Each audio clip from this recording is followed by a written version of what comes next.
बाकी सारे ज़िले के एसपी को मैं कह सकता हूँ, लेकिन भागलपुर के एसपी को नहीं कह सकता। मैंने राजनीतिक दबाव तो कभी समझा ही नहीं।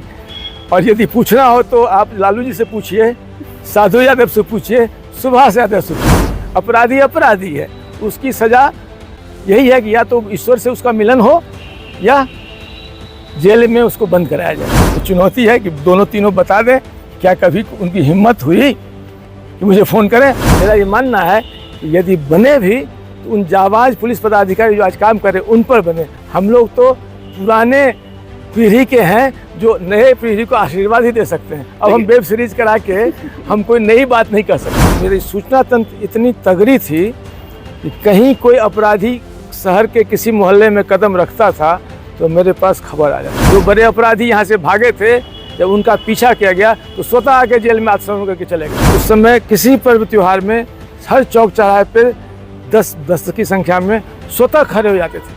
पुलिस बल लगाने की जरूरत नहीं थी। 86 बैच के आईपीएस ऑफिसर जो किसी परिचय के मोहताज नहीं हैं, जिनकी बेहतरीन कार्यशैली खुद एक परिचय है पूरे देश में। इनका ज़्यादातर कार्यकाल बिहार में, ये बिहार कैडर के हैं, बिहार में इन्होंने काफ़ी लंबी सेवा दी है। खासकर भागलपुर जिस समय अपराध का पर्याय था, उस समय बतौर एसपी ये भागलपुर में तैनात थे। आपको अभी इनसे हम बात करेंगे और जानेंगे कि अब ये सेवानिवृत्त होने के बाद इन्होंने राजनीति में कदम रखा है और प्रशांत किशोर की जो जनसुराज पार्टी है उसके साथ जुड़े हैं। जानेंगे सर की स्ट्रेटजी क्या है, आखिर चुनाव में ये राजनीतिक पार्टी में आने का निर्णय इन्होंने क्यों लिया, ये तमाम चीज़ों पर लंबी चर्चा करेंगे। सबसे पहले तो सर आपका स्वागत है NCB 24 में, और भागलपुर आप आए हैं, इसके लिए विशेष बधाई सर। बहुत बहुत धन्यवाद आपको, आप हमारे साथ जुड़े हैं। आप लोग हमारे साथ तब भी थे जब मैं यहाँ एसपी था, और आज भी हमें आप आए हैं, इसलिए आपका तहे दिल से स्वागत है। सर आप काफ़ी लंबी सेवा में रहे हैं पुलिसिंग में। भागलपुर में जिस समय थे आप, उसमें यहाँ पर अपराध पर्याय था सर यहाँ का, मतलब कि क्या लगता है सर आपको कि उस समय कितना चुनौती भरा था दौर वो, जब आप यहाँ पे एसपी थे भागलपुर के लिए? भागलपुर मेरे लिए प्रयोग का स्थान था। भागलपुर में मैंने सामुदायिक पुलिसिंग के कंसेप्ट को उतारा।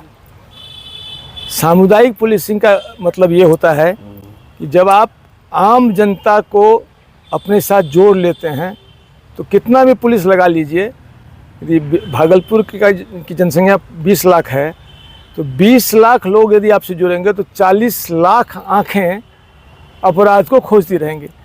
चंद 1000-5000 पुलिस से कहीं ज़्यादा 20 लाख आम जनता की आँखें होंगी। तो मेरा वो प्रयोग सफल रहा।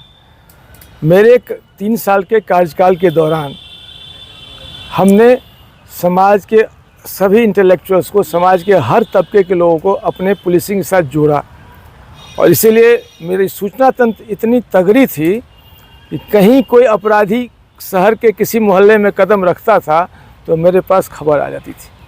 तो सामुदायिक पुलिसिंग, कम्युनिटी पुलिसिंग के कॉन्सेप्ट को अक्षरशः ज़मीन पर उतारने में भूमिका निभाई और उसको सफल होते हुए देखा। कम्युनली सेंसिटिव ज़िले को आज बिल्कुल न्यूट्रल इसीलिए कर दिया कि हमारी शांति समिति के लोग उस समय किसी पर्व त्योहार में हर चौक चौराहे पर 10 की संख्या में स्वतः खड़े हो जाते थे। पुलिस बल लगाने की ज़रूरत नहीं थी। ये यहाँ के लोगों का प्यार, यहाँ के लोगों का स्नेह और उनका सहयोग मिला। तभी बिजली, जैसे बिजली नहीं थी उसका काम में भी हमने उनको मदद की। 22 घंटे बिजली दिलाने के लिए 3 महीने तक 22 घंटे बिजली रही। हमारी बिजली विभाग के चेयरमैन से बात हुई, हमने कहा कि उस समय 25 मेगावाट बिजली हमको दीजिए भागलपुर को, और आप 1 करोड़ रुपये होता है हर महीने आपको 1 करोड़ का वसूली करके देंगे। उन्होंने 25 मेगावाट बिजली अनवरत दिया भागलपुर को। शहरों में 22 घंटा और देहातों में 19 घंटे, 18 से 19 घंटे बिजली की उपलब्धता कराई गई। किसान को खेती के लिए, व्यापारी को रोजगार के लिए, बुनकर को बुनकर के समय रात में बिजली की निर्बाध आपूर्ति हुई। एक ऐसा समय भी आया था कि इतने सिल्क का प्रोडक्शन उस समय शुरू हो गया 3 महीने में कि व्यापारियों में इसके मंडल ने आके बताया कि सर इतना आवक हो रहा है कि 2 रुपया पर मीटर 12 रुपया से घट के 10 रुपया मीटर सिल्क का आवक हो गया। ये होता है जब आप सही मन से अच्छे काम वो करते हैं। तो भागलपुर की जनता का वो अटूट स्नेह, प्यार और सहयोग जो है ना, हमें पुलिसिंग में बिल्कुल मदद किया और हम बहुत निश्चिंत हो के पुलिसिंग किए। अपराधियों का करीब करीब खात्मा हो गया था। जो बड़े अपराधी यहाँ से भागे थे, जब उनका पीछा किया गया तो स्वतः आके जेल में आत्मसमर्पण करके चले गए। नाम नहीं लेना चाहूँगा, लेकिन ऐसा हुआ। जो नहीं हुए उनको, उनके साथ वो सलूक किया गया जो सलूक के वो हकदार थे। इसीलिए भागलपुर अपराध नियंत्रित रहा। सर वो दौर था जिस दौर के आधार पर अभी बड़ी बड़ी वेब सीरीज बन रही है, बिहार का वो दौर। बतौर कप्तान आप भी एक हीरो की भूमिका में थे। आपको नहीं लगा कि एक वेब सीरीज आपके किरदार पर भी भागलपुर से जोड़कर बनाया जाए सर? देखिए, हमारा काम है, हमें सरकार तनख्वाह देती है, तनख्वाह के आलोक में ईमानदारी, लगन और मेहनत से काम करना और जनता को न्याय दिलाना। अपना जनता तो खुद कंधे पर उठा ली हमको, तो हमें अलग से हीरो बनने की ज़रूरत क्या है? जब हमें जनता के दिल में बैठ गया तो वेब सीरीज से क्या नया कर पाऊँगा? इसीलिए मेरा ये मानना है कि यदि बने भी तो उन जाबाज पुलिस पदाधिकारी जो आज काम कर रहे हैं उन पर बने। हम लोग तो पुराने पीढ़ी के हैं जो नए पीढ़ी को आशीर्वाद ही दे सकते हैं। अब हम वेब सीरीज करा के हम कोई नई बात नहीं कर सकते।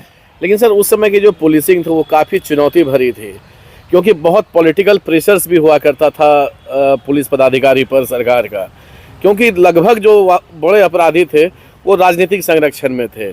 उस समय का कार्यकाल का थोड़ा सा सर आपसे हम जानना चाहेंगे, क्या आपके अंदर ऊपर भी सर इस तरह का राजनीतिक दबाव था कभी क्या? कभी नहीं, मैंने राजनीतिक दबाव तो कभी समझा ही नहीं। और यदि पूछना हो तो आप लालू जी से पूछिए, साधु यादव से पूछिए, सुभाष यादव से पूछिए, जिनकी तूती बोलती थी। क्या कभी उनकी हिम्मत हुई थी मुझे फ़ोन करने की? यदि साबित करने के एक बार भी उन्होंने किसी पैरवी में मुझे फ़ोन किया तो मैं जो कहूँगा सो करूँगा। हमारी ऐसी छवि बन गई थी कि लालू जी ने किसी नेता को कहते हुए, किसी नेता ने उनसे कहते हुए सुना कि बाकी सारे ज़िले के एसपी को मैं कह सकता हूँ, लेकिन भागलपुर के एसपी को नहीं कह सकता हूँ, क्योंकि वो किसी की बात नहीं सुनता है और इसीलिए माफ़ कीजिए। तो जब लालू जी पैरवीकार को कह सकते हैं कि लाल हम नहीं कह सकते हैं, और जो साधु सुभाष जी का कहना था कि भैया हमारी बात तो सुनेंगे नहीं, एक ही बात में सुनते हैं, वो लालू जी की सुनते हैं। तो ये भी कि हमको किसी ने कहा कि साधु जी के पास गए तो उन्होंने कहा कि भैया ये एसपी जो है किसी का सुनता नहीं, खाली लालू जी का सुनता है। और लालू जी ने कहा कि वो किसी की नहीं सुनता है। तो आज भी ये बात है, ये चुनौती है कि दोनों तीनों बता दें क्या कभी उनकी हिम्मत हुई कि मुझे फ़ोन करें, क्योंकि मेरा सामान बंधा रहता था। कोई दिक्कत, हमको एसपी बनने का कोई शौक़ नहीं था। जब भागलपुर में पदस्थापना हुई तो उस समय भागलपुर में एक डॉक्टर की हत्या हुई थी, पूरा भागलपुर 3 दिनों तक बंद था। तब मुझे यहाँ भेजा गया। जब उस स्थिति में भेजा गया, भागलपुर एएसपी जब आया दंगा के बाद मुझे यहाँ भेजा गया, तो मैं तो भेजा जाता रहा हूँ, मैंने तो कहीं मांगा नहीं, मैं तो जिधर भेज दिया चला गया। और अपने संविधान के लिए शर्त पर शपथ के अनुरूप पुलिसिंग का काम को किया, न नाम की परवाह न बाकी चीज़ों की। रमता जोगी बहता पानी वाला मेरी नौकरी रही। उसी क्रम में मैंने काम किया और जनता का अटूट स्नेह और प्यार मिला। इससे बढ़ के मुझे और क्या चाहिए? एक बार सर फ्लैशबैक में आपको ले जाना चाहते हैं, जिस समय और बतौर यहाँ पर ये उस समय काफ़ी सारे अपराधियों ने इस शहर को छोड़ दिया था। जो रहे वो इनकाउंटर में मारे गए थे सर। तो उस समय का सर थोड़ा सा हम चाहेंगे कि बार जिक्र थोड़ा सा ज़रूर करें सर। जब आप भागलपुर आए एक बार चाहेंगे उस चीज़ को भागलपुर के लोगों को एक बार बताएं ज़रूर। कहानी लंबी है। भागलपुर में अपराधियों के गैंग्स थे, बड़े बड़े गैंग्स थे, और ये गैंग्स राजनीतिक पार्टियों के द्वारा तरह से संरक्षित भी थे। जी सर। और आपको बाकी डिटेल करने की आवश्यकता नहीं। भागलपुर की जनता इतनी ज़रूर हम समझदार है कि समझ गए कि मेरा इशारा किस तरफ है। जी सर। और जब आप एक सत्ता के अंदर बैठे हुए राजनेता के अपराधियों को संरक्षण के अनदेखी करेंगे तो अपराध तो बढ़ेगा ही। आपको एक साथ अपराधी किसी पार्टी का नहीं, किसी धर्म का नहीं, किसी जात का नहीं, किसी जमात का नहीं, अपराधी अपराधी है। उसकी सज़ा यही है कि या तो ईश्वर से उसका मिलन हो या जेल में उसको बंद कराया जाए। यदि हम पर गोली चलाएंगे तो हम भी गोली चला के मारेंगे, पकड़े जाएंगे तो जेल के शिक्षों में बंद करा के सजा दिलाएंगे। यही पुलिस का कर्तव्य है, आत्मरक्षार्थ गोली चला के उनका इनकाउंटर करके उनको ईश्वर से मिलन कराना, या उन्हें गिरफ्तार कर, गिरफ्तारी देते हैं तो जेल की शिक्षों के अंदर बंद करना और सजा दिलाना। तो इस काम को किया। जहाँ तक सवाल है कि अपराध में अपहरण, रंगदारी, लूटमार, इसके लिए एक पेट्रोलिंग की व्यवस्था सुनिश्चित कराई गई। हमने 38 मोटरसाइकिल पेट्रोलिंग 38 वार्ड के लिए तय किए। जो लोग घूमते थे, बच्चों का अपहरण होने लगा था, उसको उस कांड का उद्भेदन हुआ। कहलगांव से उस समय के विधानसभा अध्यक्ष के पोते की भी का अपहरण वहाँ से हुआ था। उस कांड का भी 5-6 कांड हुए थे जो भागलपुर और कहलगांव से हुए थे। मेरे आने से पूर्व के भी कांड थे। सभी कांडों का उद्भेदन हुआ और उसका जो मास्टरमाइंड अपराधी था मंगल यादव, वो पकड़ा भी गया और जेल की शिक्षों में गया।